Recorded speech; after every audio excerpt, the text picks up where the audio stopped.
Boa noite a todos. Você que é nosso convidado, se sinta muito bem-vindo em nosso meio. O título da nossa mensagem: Pais bons, mas filhos desviados. Vamos orar.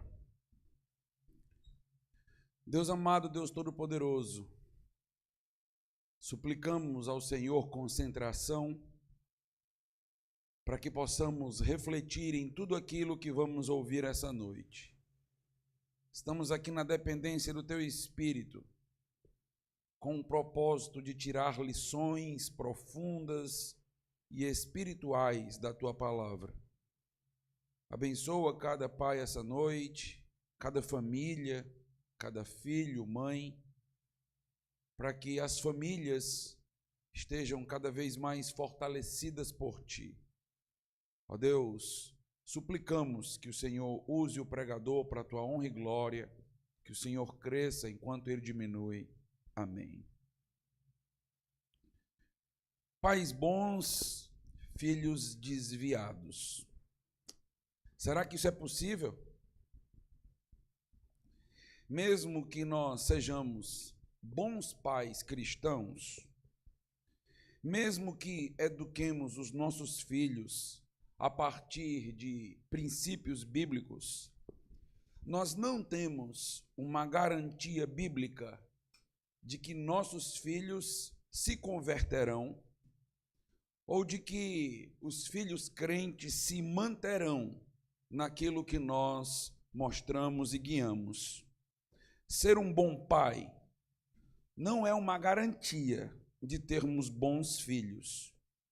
Não dá para fazer esta lógica da causa e consequência aqui. Na verdade, acaba fazendo parte da missão de um pai ter que passar por certas dores na criação dos seus filhos.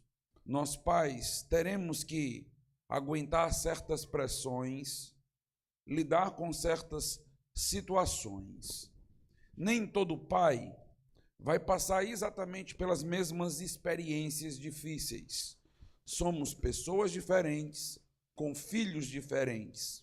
Alguns fatores acabarão sendo comum a todos os pais, mas cada pai vai ter que enfrentar sua própria lida, sua própria batalha, lidar com seus próprios dilemas e talvez derramar suas próprias lágrimas. Hoje à noite, no Dia dos Pais, eu quero tentar te ajudar a lidar de modo correto com as decisões tristes e decepcionantes que os nossos filhos, que os seus filhos podem chegar a tomar. Eu quero estudar com os irmãos algumas lições a partir de uma história que retrata o relacionamento tenso, difícil de um pai com o seu filho. Abra sua Bíblia no Evangelho de Lucas, capítulo 15.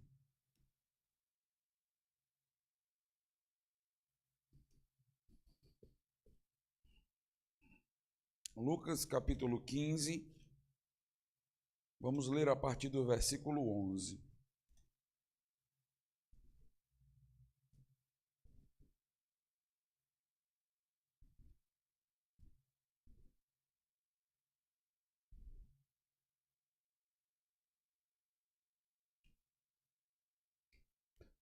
Evangelho de Lucas, capítulo 15, versículo 11. Continuou: certo homem tinha 2 filhos. O mais moço deles disse ao pai: Pai, dá-me a parte dos bens que me cabe. E ele lhes repartiu os haveres. Passado não muitos dias, o filho mais moço, ajuntando tudo o que era seu, partiu para uma terra distante e lá dissipou todos os seus bens, vivendo dissolutamente. Depois de ter consumido tudo, sobreveio àquele país uma grande fome e ele começou a passar necessidade. Então ele foi e se agregou a um dos cidadãos daquela terra e este o mandou para os seus campos a guardar porcos. Ali desejava ele fartar-se das alfarrobas que os porcos comiam, mas ninguém lhe dava nada. Então, caindo em si, disse: quantos trabalhadores de meu pai têm pão com fartura, e eu aqui morro de fome.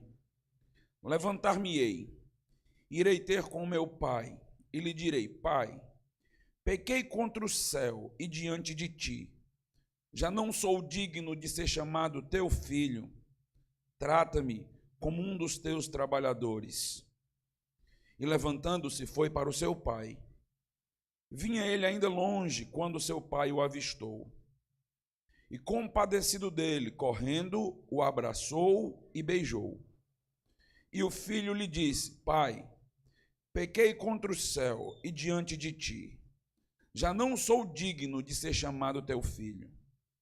O pai, porém, disse aos seus servos: trazei depressa a melhor roupa, vestiu, ponde-lhe um anel no dedo e sandálias nos pés. Trazei também e matai o novilho cevado. Comamos e regozijemo-nos, porque este meu filho estava morto e reviveu, estava perdido e foi achado. E começaram a regozijar-se. Esse texto nos foi dado juntamente com outras duas parábolas. É uma sequência de 3 parábolas, nos ensinando sobre a alegria e o valor da salvação. Nós temos a primeira parábola, que trata da ovelha perdida, uma ovelha perdida que foi achada por seu pastor. Em seguida, nós temos a parábola da dracma, da moeda perdida, que foi encontrada, trazendo grande alegria. E nós temos essa terceira parábola, que é a parábola do filho pródigo, ou filho perdido, que também foi achado. Estas 3 parábolas juntas, elas constroem um argumento. Essas 3 palavras acabam sendo a resposta dada por Jesus para uma acusação que estava sendo feita contra ele pelos líderes religiosos. Se você olhar comigo no começo do capítulo 15, versículos 1 e 2, nós percebemos então a proposta das parábolas. Veja aí, versículo 1 e versículo 2 do capítulo 15. Aproximavam-se de Jesus todos os publicanos e pecadores para o ouvir. E murmuravam os fariseus e os escribas, dizendo: este recebe pecadores e come com eles. Os fariseus e escribas, os líderes religiosos da época, não conseguiam se alegrar quando percebiam que pecadores estavam sendo salvos, ou alguns tipos específicos de pecadores que estavam sendo resgatados. Prostitutas, publicanos, eles não conseguiam lidar com o conceito de graça de Deus. Deus, então, salvando as pessoas sem mérito algum. Todo judeu tem dificuldade de lidar com o conceito de graça. Eles não achavam que essas pessoas eram dignas nem sequer de um tempo mínimo para uma conversa. Essas pessoas não podiam compartilhar do mesmo ambiente, da mesma mesa que um judeu piedoso, e muito menos essas pessoas poderiam ser alvo da herança celestial, da herança espiritual dada por Deus. Jesus, então, vem com as 3 parábolas em sequência trazer uma grande confrontação religiosa, mostrando que quando uma ovelha se perdia, quando uma ovelha era, na sequência, encontrada, normalmente o que se via no meio do povo era grande alegria por conta deste resgate. Ninguém condenaria, por exemplo, um pastor que se alegraria ao encontrar a sua ovelha. Não seria razoável esse tipo de condenação.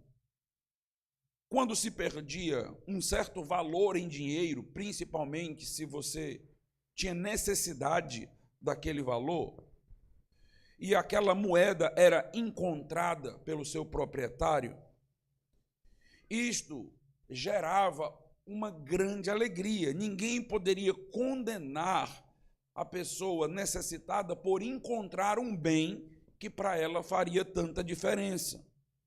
Então, antes de iniciar a parábola relacionada ao pai e seus filhos, por duas vezes, Jesus tira uma conclusão que deve nortear a parábola dos filhos perdidos. Olha a conclusão da primeira parábola, versículo de número 7, do capítulo 15.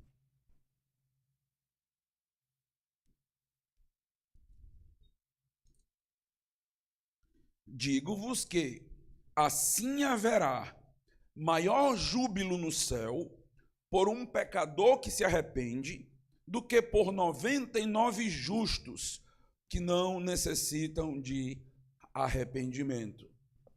Jesus fala da ovelha encontrada e Jesus menciona especificamente que uma destas ovelhas, representando então um pecador, deveria gerar grande alegria por ser encontrada, alegria e júbilo nos céus. No versículo de número 10, a conclusão da segunda parábola. Olha a semelhança. Eu vos afirmo que, de igual modo, há júbilo diante dos anjos de Deus por um pecador que se arrepende.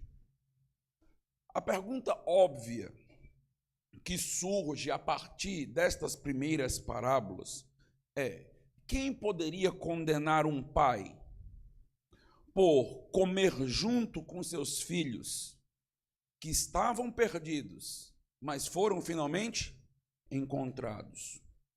Como os judeus poderiam se alegrar tanto com animais encontrados, objetos encontrados, mas não conseguiam ter a sensibilidade espiritual para se alegrar com pessoas que finalmente foram resgatadas? Não seria uma vida mais importante do que uma ovelha? Este é o argumento que Jesus está levantando. Não seria um pecador mais importante do que uma moeda? Nessa parábola, então, Jesus está sendo representado pelo Pai. Na terceira parábola, nós temos alguns personagens importantes. Para entender a parábola, você precisa entender a representatividade de cada personagem. O Pai é justamente a representação de Jesus e o relacionamento dele com os publicanos e pecadores. Ele é aquele que recebe o pecador, come com ele à mesa, promove um banquete e por isso ele está sendo criticado. O filho mais velho é o filho que critica o pai por receber um pecador e comer com ele. O filho mais velho nesta parábola representa os escribas e os fariseus. E o filho mais novo é a representação do pior pecador que poderia existir naquele contexto. Publicanos, prostitutas, pessoas que, pela ótica religiosa judaica, jamais poderia encontrar a salvação. Esta é a representatividade de cada personagem dentro desta palavra, dessa parábola. Tendo então esta ideia, construído então a imagem maior da parábola, eu quero olhar essa noite para essa parábola por uma perspectiva do pai. Dia dos Pais, eu quero focalizar um pouco mais nessa perspectiva.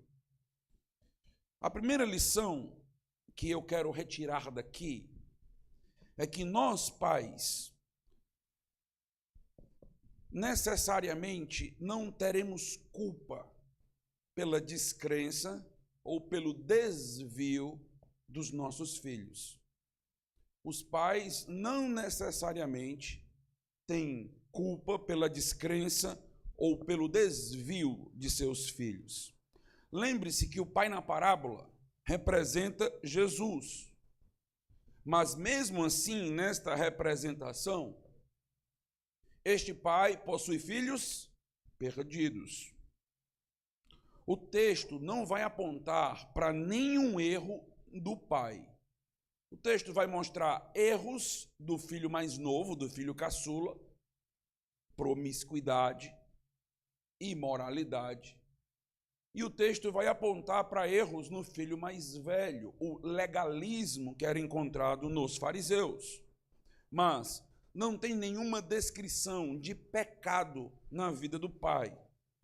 O único erro possível apontado pelos fariseus e escribas ao pai é justamente o de receber aquele filho pecador de volta e se banquetear e se alegrar com ele. Esta é a acusação que está sendo feita em relação ao pai, que representa Jesus.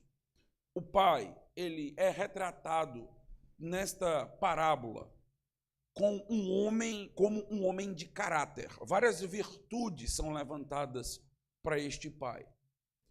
Este é um pai compassivo, é um pai que olha para a situação daquele filho ao retornar e está com o coração repleto de compaixão. É a descrição que nós temos. Nós temos a descrição no versículo 17, que este pai é um homem benigno, um homem generoso. O filho, quando lembrou de como o pai tratava seus servos, onde não faltava pão e havia pão com fartura para os trabalhadores, o filho, então, resolve voltar, porque entendeu que nem todo patrão trata assim os seus servos, os seus trabalhadores. E ele vai reconhecer, então, a benignidade, a generosidade agora do pai. Este pai, meus irmãos, também, nas entrelinhas, é descrito como um homem que, durante sua vida, trabalhou duro com afinco para que pudesse ter patrimônio. Então, nos versículos 11 e 12, quando a parábola começa, é dito: certo homem tinha 2 filhos. O mais moço deles disse ao pai: Pai, dá-me a parte dos bens que me cabe. E ele lhes repartiu os haveres. Então, aquela família chegou a conseguir acumular prosperidade, propriedade, a partir, então, de um pai diligente, trabalhador. Era assim, então, que se via um judeu piedoso, a partir do contexto de sabedoria de Israel, como um homem trabalhador e que usava bem do seu patrimônio, acumulava seus bens, e foi o que aconteceu aqui. Qual pecado, então, nós poderíamos apontar para a vida deste pai?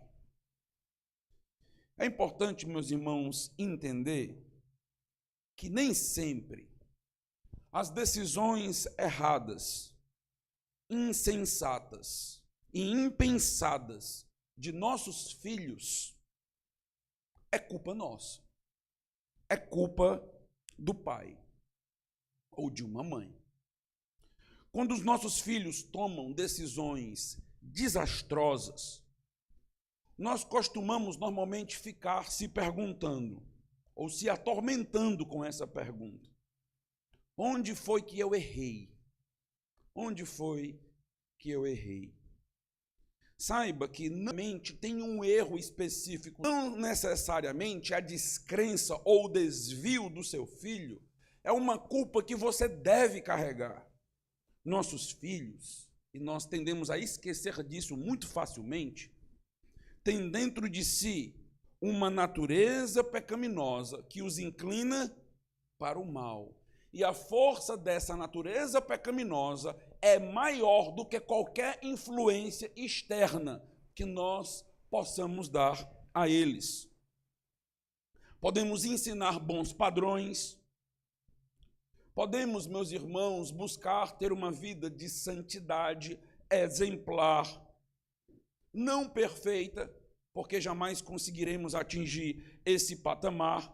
É só um alvo, é uma busca, mas não chegaremos lá, pelo menos aqui na terra.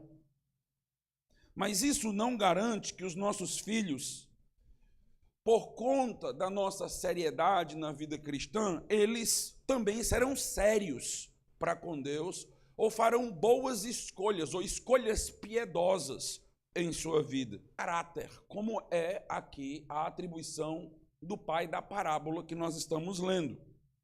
Pais que cumpriram a missão da paternidade com afinco, com amor, com dedicação. Saiba, meu irmão, que o seu filho pode querer seguir a vontade e os desejos do seu próprio coração. E isto não necessariamente deve estar ancorado em uma culpa por algo que você cometeu durante a criação.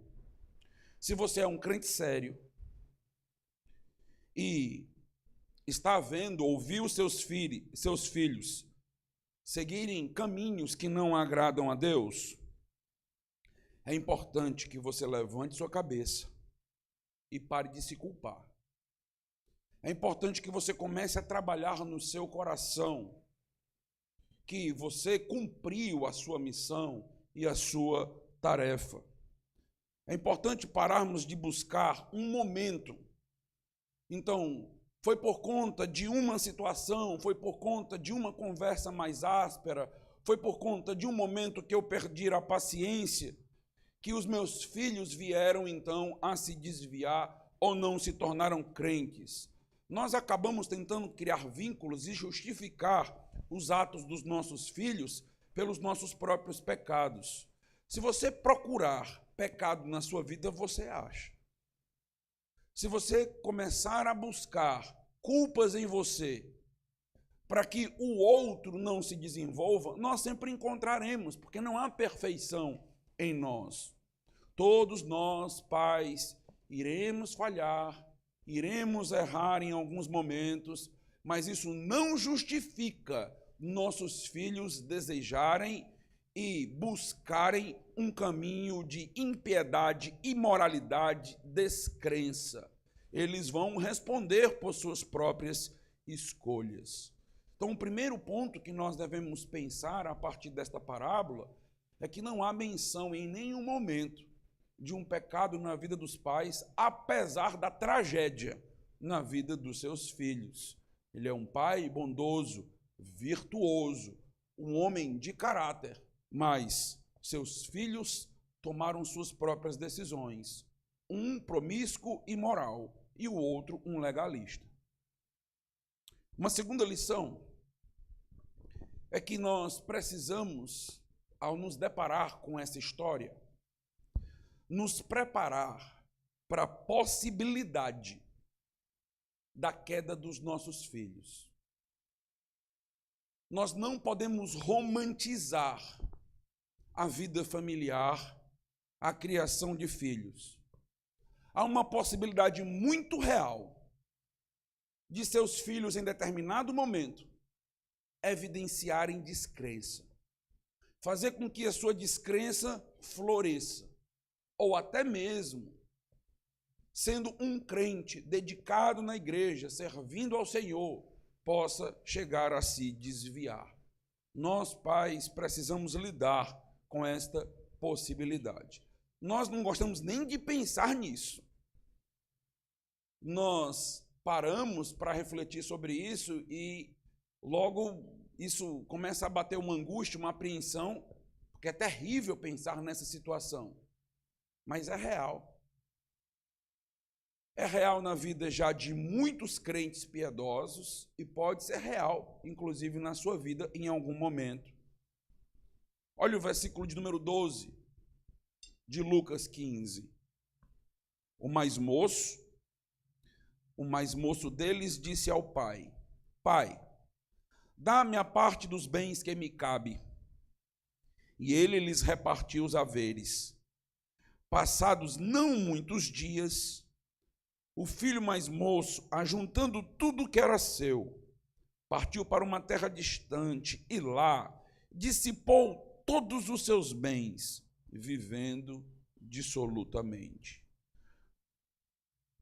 O versículo 12 nos aponta para as afrontas que o pai precisou ouvir e precisou suportar neste relacionamento com um filho rebelde e com um coração almejando a promiscuidade. Nenhum filho em Israel tinha o direito de pedir parte da herança enquanto o pai ainda estava vivo. Nem naquele contexto, nem no nosso. Aquele filho, meus irmãos, está evidenciando que não se importava de modo algum com a vida do pai, com o bem-estar do seu pai. Aquele filho, ele só queria se dar bem e só queria os bens que o pai poderia proporcionar. Para aquele filho, o pai poderia até morrer, desde que ele conseguisse antecipadamente a parte da sua herança. Será que você imagina que em algum momento você pode ter uma relação tensa com seus filhos, a ponto de ouvir desaforos neste nível? De ter filhos, como nós gostamos de dizer de modo popular, bocudos, a ponto de desrespeitar os pais, nesta frequência que estamos vendo aqui deste filho mais novo? Será que existem palavras mais duras do que esta? Eu só quero os teus bens, eu quero ir embora, não me importa a sua presença, não tem valor morar contigo, quero seguir o meu caminho, quero seguir o meu rumo. Nós, pais, precisamos buscar muita intimidade com Deus, relacionamento com o Senhor, para que a gente possa lidar com a possibilidade de ingratidão, desrespeito, falta de consideração e falta de amor por nós. Criamos os filhos com tanta dedicação e sacrifício, e normalmente esperamos uma contrapartida deles no mesmo nível. Mas nem sempre isso é real. É muito normal pais receberem ingratidões. É muito normal nós recebermos ofensivas que nos ferem, que nos machucam. Muitas palavras que podem sair da boca dos nossos filhos serão dolorosas, inclusive injustas contra nós. Precisamos estar preparados para uma verdadeira batalha na nossa casa, no nosso lar, com os nossos filhos. Se Deus tem te poupado disso, Ele tem te poupado de uma grande batalha, de uma grande guerra. Porque muitos têm enfrentado isso. E não é fácil, e não é simples. E nós estamos percebendo aqui, neste contexto, exatamente isso acontecendo. Precisamos buscar forças em Deus para ouvir aquilo que os nossos filhos podem chegar a nos dizer. Precisamos buscar forças no Senhor para olhar para os caminhos que os nossos filhos vão trilhar. Caminhos que nós sabemos as consequências. Caminhos que, aos nossos olhos, pelo que conhecemos da palavra de Deus, são terríveis. E entendermos que eles estão fazendo as suas próprias escolhas, sem que a gente possa fazer nada, porque esta é a decisão do coração deles. Por um determinado momento na nossa vida, enquanto os nossos filhos ainda são bem pequenos, nós comandamos tudo. O penteado de cabelo, a roupa, horários de comer. Todas as decisões dos filhos são tomadas pelos pais antecipadamente. Mas à medida que o tempo vai passando, nós percebemos que os filhos vão querendo tomar suas próprias decisões. Isto não é ruim em si mesmo, porque eles precisam amadurecer, eles precisam assumir responsabilidades. Nem sempre nós estaremos com eles.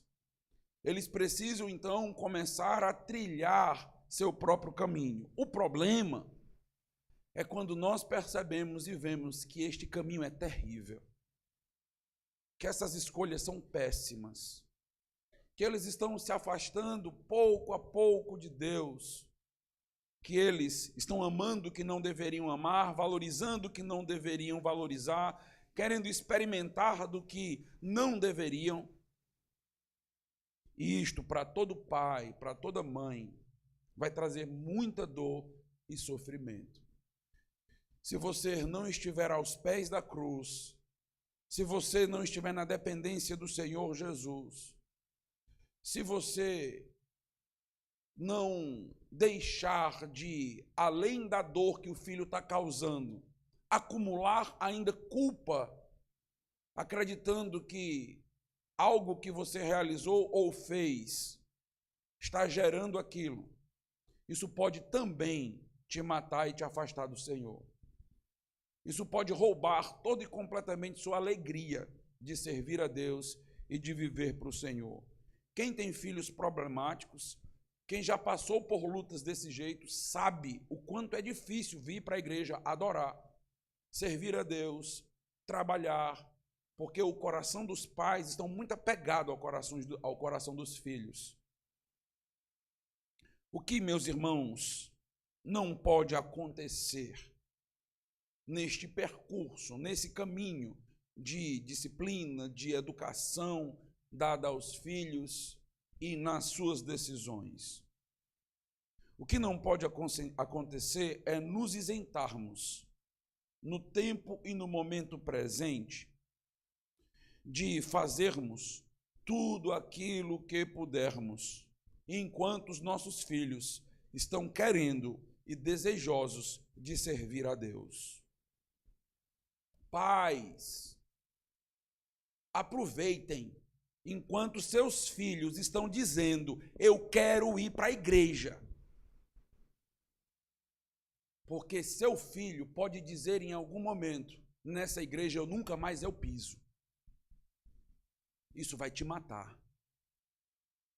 Aproveite e invista nos seus filhos enquanto o coração deles ainda está aberto para servir ao Senhor, para trabalhar para Deus, para aprender, para participar de vigílias, para participar de conferências, de retiros, de culto. Aproveite enquanto seu filho te diz: vamos para a igreja.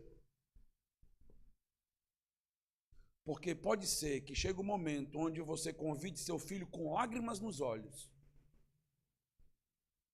e ele te diga: eu não vou. E saia para beber, saia com amigos para se drogar, para ter relacionamentos promíscuos, enquanto nós não aproveitamos esse momento.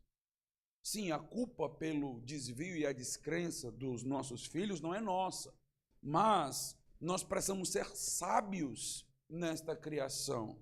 Precisamos, meus irmãos, estar dispostos a nos sacrificar, a investir tudo o que pudermos para que estas crianças, jovens e adolescentes se aproximem do Senhor. Porque será uma dor terrível ver os nossos filhos se afastando de Deus mais e mais. Está disposto a se sacrificar por Ele?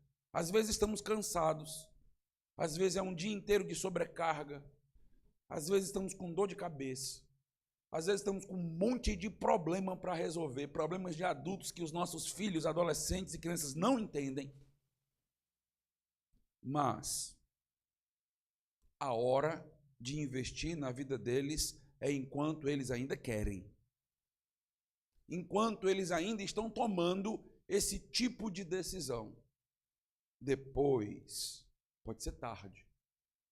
O coração deles pode já ter sido conquistado para o mal e os desejos despertados para algo muito distante de Deus. Que Deus nos use para aproveitar esses momentos. Nos dê sabedoria para que a gente tenha a sabedoria devida para lidar com os nossos filhos.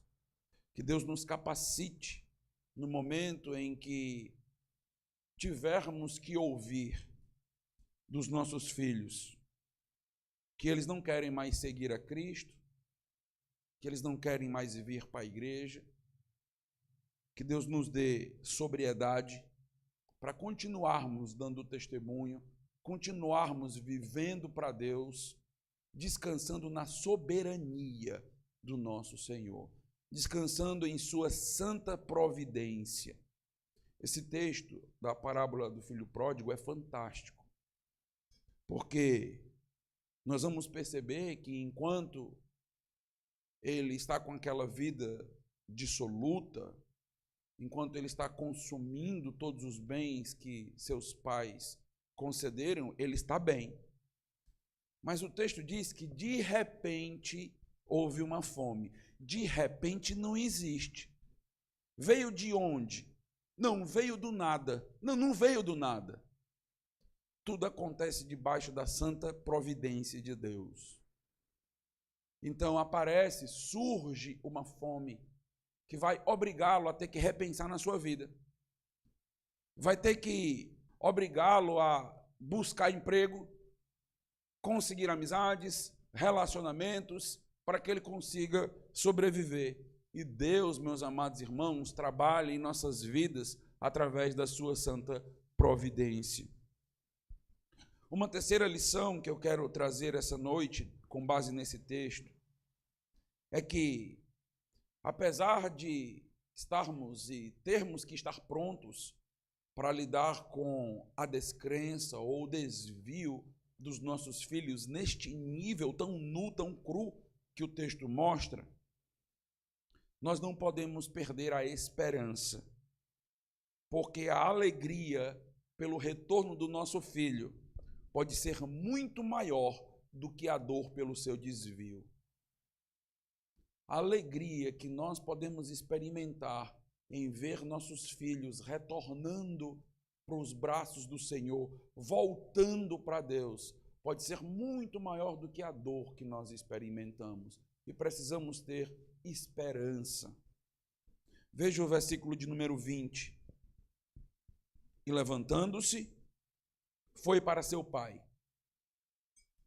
Vinha ele ainda longe, quando seu pai o avistou, e compadecido dele, correndo, o abraçou e beijou. E o filho lhe disse: Pai, pequei contra o céu e diante de ti.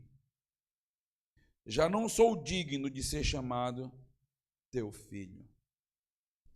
No versículo de número 12, nós lemos que o filho se levantou. Nós temos um movimento por parte do primeiro filho. O filho se levantou, mas ele se levantou para ir embora da casa do pai, para se distanciar de Deus.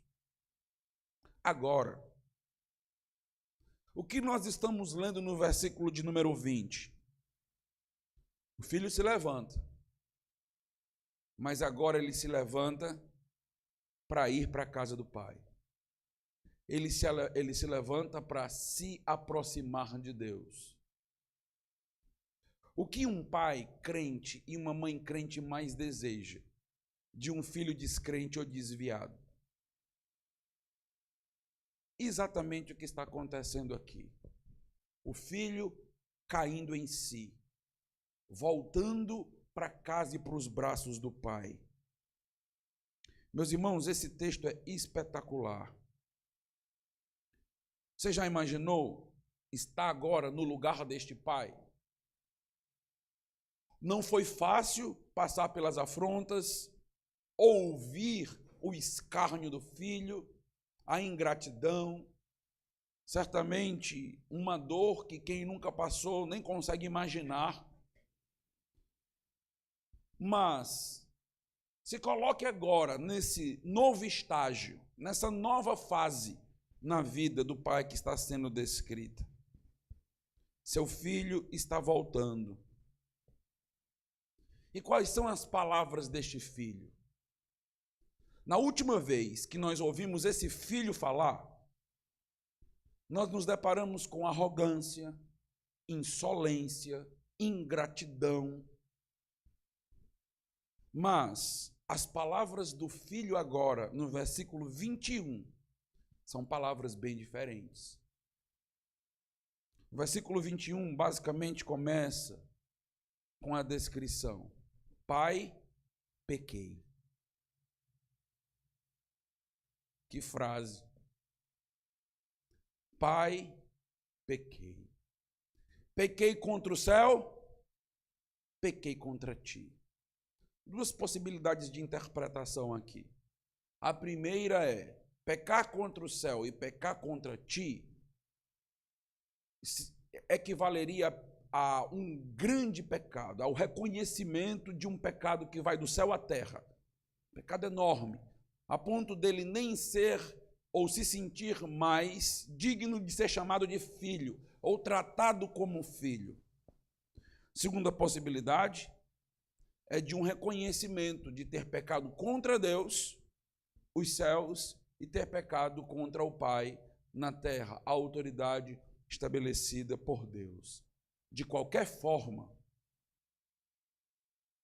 depois de ouvir tanta insolência deste menino, que palavras doces nós encontramos agora. Pai, pequei. Meus irmãos, nós não podemos perder a esperança de ver nossos filhos voltando para o Senhor em reconhecimento e dizendo: eu pequei. Eu entendo exatamente o que eu fiz. Eu não deveria ter tido esse tipo de escolha. Eu pequei, eu falhei. Muito de nós só aprendemos a valorizar a Deus e aquilo que Deus tem nos dado depois de passarmos por muitas dores e sofrimentos. Nós temos a capacidade e a condição de aprendermos de modo muito diferente uns dos outros. Alguns não precisam passar por tanta dor e já aprende. Quem tem mais de um filho sabe do que eu estou dizendo. Tem filhos que mal precisam apanhar, já aprende. Tem outros que já precisam um pouco mais de força dos pais para que eles possam respeitar e aprender. Mas não são só as crianças que são assim. Nós somos assim na vida. Tem coisas que nós precisamos quebrar a cara para aprender. Porque nós vamos adiando e vamos dizendo: não, não é assim, dá certo, vamos seguindo o nosso coração. Meus irmãos, muitas coisas duras, sofridas, certamente nós não gostaríamos que os nossos filhos tivessem que passar. Mas talvez eles precisem. Porque eles foram ensinados, mas eles não ouviram. Um coração endurecido, às vezes, precisa de grandes marretadas. E essas marretas vêm pelo sofrimento, arrancando suor, sangue e lágrima deles. O texto fala que esse filho, na casa do pai, era bem tratado. Tinha tudo. Ele mesmo reconhece que os próprios servos eram tratados com pão com fartura. Imagina os filhos. Mas esse filho tomou suas próprias decisões e precisou passar fome para aprender. Esse filho precisou conviver com os porcos. Lembra que nós estamos numa parábola judaica. O porco é um animal impuro. Ele chegou, meus irmãos, literalmente no fundo do poço. Mas nem sempre o fundo do poço é ruim. Às vezes o fundo do poço nos permite dar um impulso para que a gente consiga sair de lá. Aqui foi necessário. Para este filho, ele precisou aprender com os próprios olhos, ou com o próprio estômago, como a vida realmente é difícil, longe do Pai. Não nos desesperemos quando os nossos filhos estiverem longe do Senhor e começarem a sofrer. Não se desespere. Não se desespere quando os nossos filhos decidirem por vidas dissolutas e imorais e começarem a colher as consequências. As consequências são necessárias. O texto não nos diz que o pai foi atrás dele para livrá-lo de todas as consequências. Diz? Não. Certamente o pai não queria que ele fosse embora. Certamente o pai sofreu muito com tudo aquilo que aconteceu. Mas o pai respeitou a decisão do filho, a ponto de, na solicitação para que ele recebesse parte dos bens antecipadamente, o texto nos diz que o pai repartiu os haveres. O pai respeitou a decisão do filho. É isso que você quer? Eu sei onde isso vai dar. Isso não vai ser o melhor para a sua vida. Mas o pai permitiu que ele sofresse. Meus irmãos, alguns sofrimentos na vida dos nossos filhos são necessários. Talvez doa mais na gente do que neles. Mas são necessários para a maturidade. São necessários para que eles cresçam, para que eles reconheçam que tomaram decisões enlouquecidas, insanas, e para que eles possam voltar atrás. Se ficarmos o tempo todo cobrindo os passos deles, se ficarmos o tempo todo fazendo com que as consequências sejam evitadas em suas decisões, eles não vão aprender as lições. Eles precisam entender que decisões têm consequências. E essas consequências podem ser amargas, duras, mas eles precisam reconhecer e voltar com humildade, pedindo socorro e ajuda. Precisam reconhecer que estavam equivocados e errados e que precisam agora da destra benevolente que sempre esteve à disposição do Pai. O versículo 20, meus irmãos, nos traz algumas pérolas sobre esse pai. O texto diz: levantando-se, foi para seu pai. Vinha ele longe, quando seu pai o avistou. E compadecido dele, correndo, o abraçou e o beijou. O texto não nos dá muitas informações, mas eu gosto de imaginar aquele pai sentado na varanda todos os dias no fim da tarde, olhando para a estrada que o filho foi embora e pensando: será que é hoje? Será que é hoje que o meu filho volta? Com o coração quebrantado em pedaços, mas com a expectativa e com a esperança de que aquele menino pudesse voltar a qualquer momento para casa. Um belo dia aconteceu. Ele olhou e ele viu a imagem que o coração dele mais desejava. O filho voltando para casa. O texto não nos diz quantos anos se passaram, é uma parábola. Mas certamente esse era o maior desejo daquele pai. Que aquele filho retornasse. Que ele voltasse arrependido daquilo que ele fez. Quando o pai avista o filho, o texto nos diz que ele foi movido por compaixão por aquela criança. Nota o coração que foi ferido, o coração que foi machucado, as afrontas. Parece que tudo desapareceu no mar da compaixão. Misericórdia daquele pecador, compaixão daquele pecador. É exatamente o que Deus faz na nossa vida.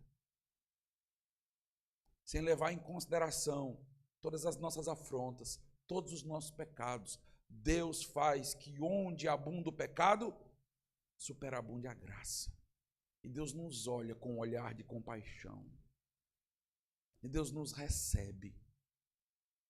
Apesar de tudo o que fizemos, de todas as escolhas terríveis que já fizemos, o Pai nos recebe. O texto diz que o pai corre, abraça o filho e beija.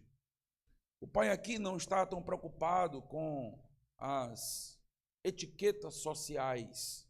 Não era comum você ver um judeu respeitoso correndo, mas é meu filho. É meu filho. Talvez essa tenha sido a única vez que esse judeu correu na vida. Eles tinham servos para correr por eles. Mas agora, não é meu servo que vai correr, eu preciso ir até lá, é meu filho, é urgente. Eu preciso da maneira que saiu de casa, com tênis da Nike, roupinha da Puma, todo bonitinho, perfume da Boticário, tudo que o papai comprou. Certo? A vida lá fora não é exatamente igual à vida que papai dá. Um pouquinho diferente, um pouquinho. Como ele volta?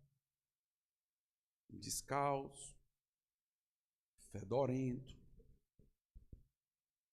completamente quebrantado.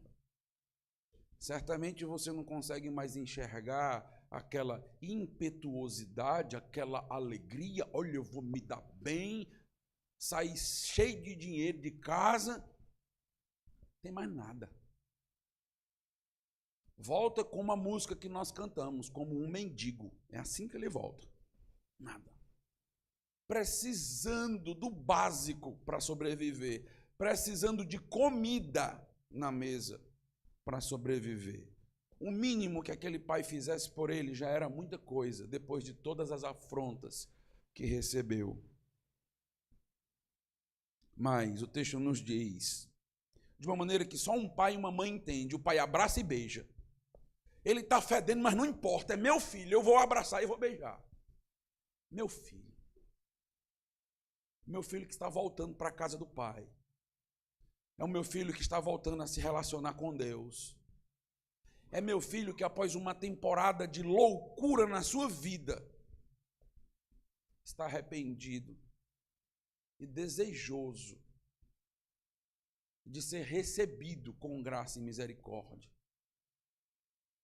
Nosso coração, como pais, precisa, meus irmãos, estar sendo alimentado pela compaixão e pela graça que nós mesmos precisamos receber de Deus para tratar os nossos filhos.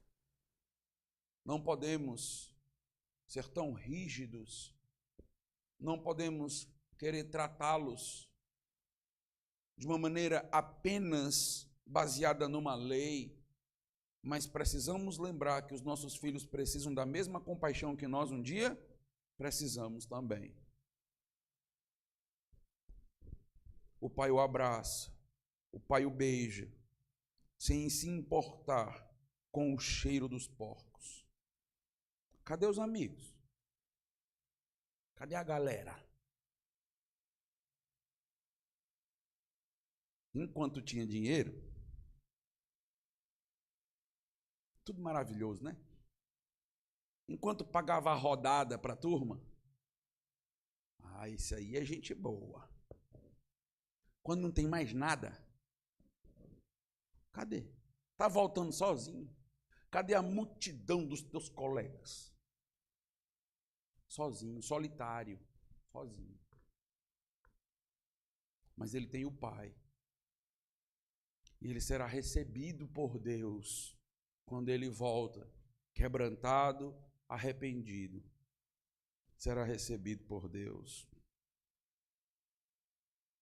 Nossos filhos perdidos, meus irmãos, podem ser achados.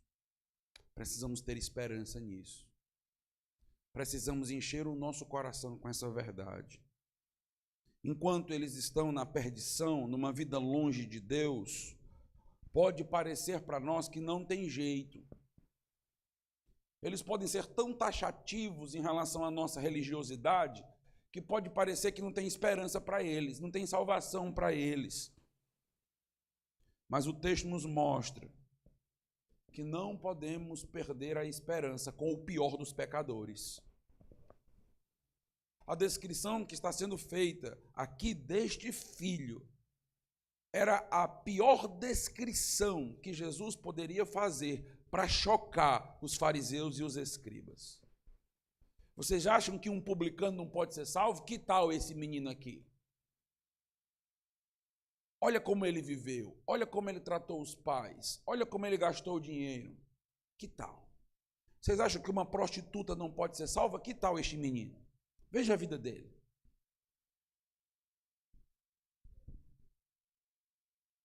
O texto nos mostra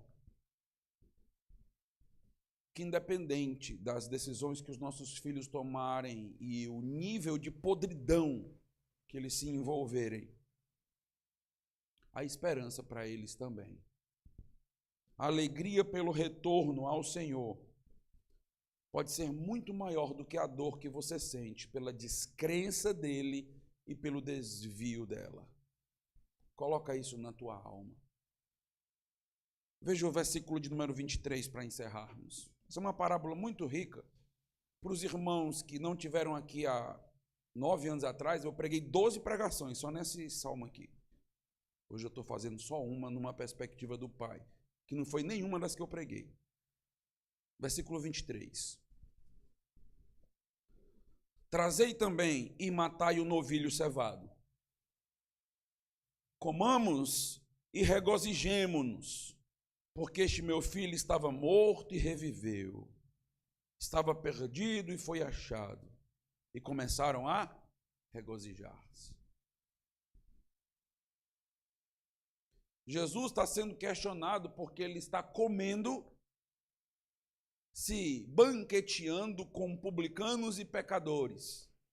E a parábola nos diz: comamos e bebamos, nos regozijemos, porque um pecador foi resgatado. Nas duas primeiras parábolas, há grande júbilo e alegria nos céus, os anjos estão em festas, e na terceira parábola, toda a terra deve festejar. Céus e terra festejando a salvação e o retorno de um perdido. É algo grande. Não existe, meus irmãos, algo maior nas Escrituras do que a salvação de uma pessoa.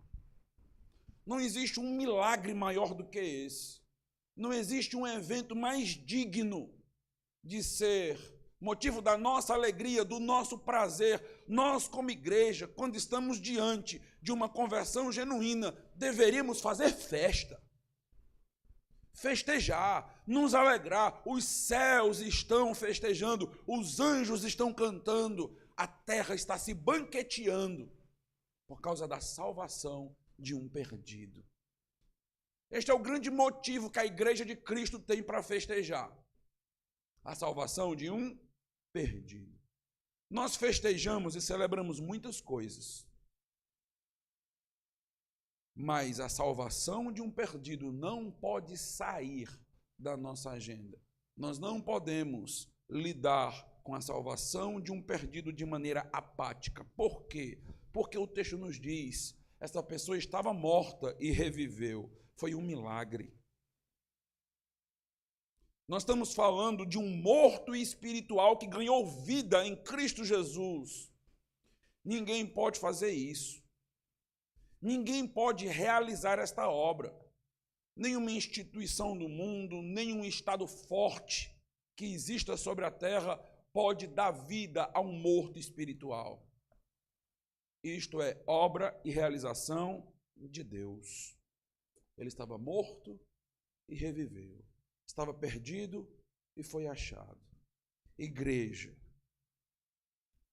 não se alegre mais pela aquisição de um objeto, como uma ovelha, por entradas financeiras, dinheiro achado, do que pela morte de um perdido e a sua salvação. O motivo para nos alegrar é esse: a salvação dos perdidos. Nossos filhos mortos espiritualmente podem reviver, porque nós acreditamos no poder de Deus para realizar esta obra e esse milagre. Filhos perdidos podem sim ser achados. Eu não sei quantos anos podem se passar, mas eu sei que a providência de Deus pode levá-los exatamente para aquilo que eles precisam passar, para que eles voltem humildemente aos braços do Pai. A história que essa parábola ilustra, através do relacionamento entre um pai e seus filhos, nos ensina, meus amados irmãos, que o pior pecador pode achar graça. Não importa a quantidade dos pecados, não importa a qualidade dos pecados, não importa se seu filho foi para a prostituição, para a promiscuidade, se tornou um ladrão, não importa. O morto pode reviver.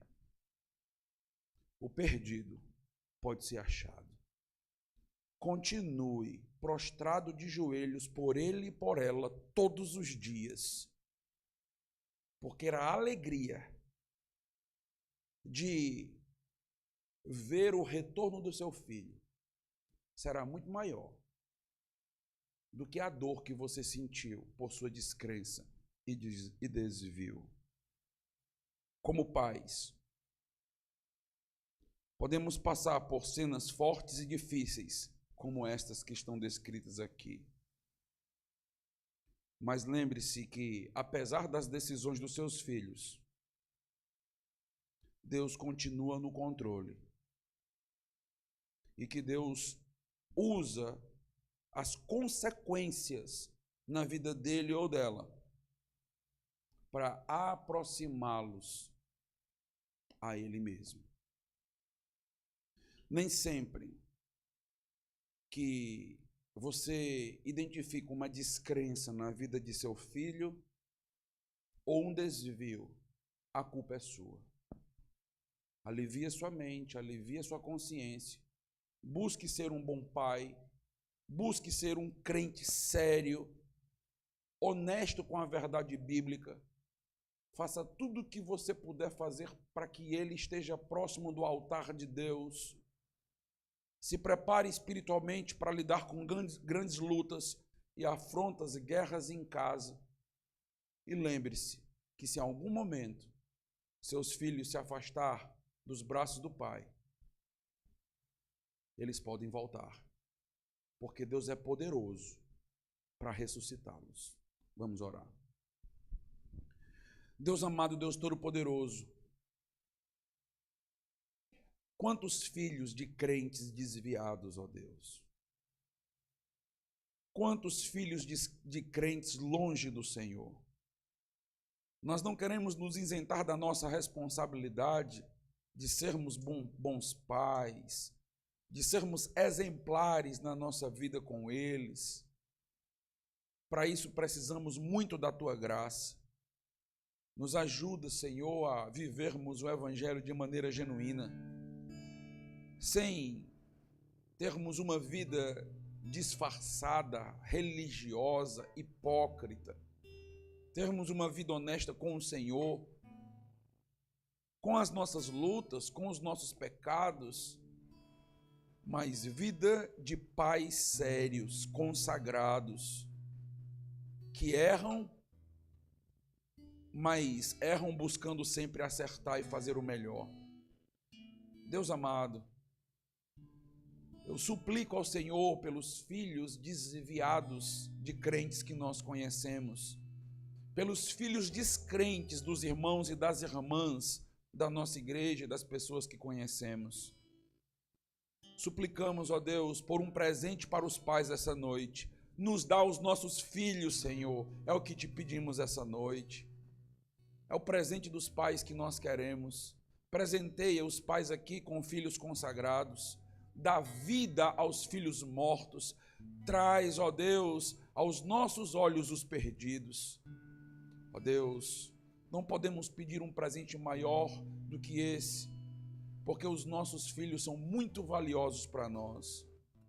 Aqueles pais que estão aqui, Senhor, que têm filhos que continuam nos teus caminhos, eu quero orar com eles essa noite, pedindo, suplicando ao Senhor, ó Deus, guia nossos filhos, livra-os do desvio, livra-os dos enganos, de decisões pautadas no seu próprio coração.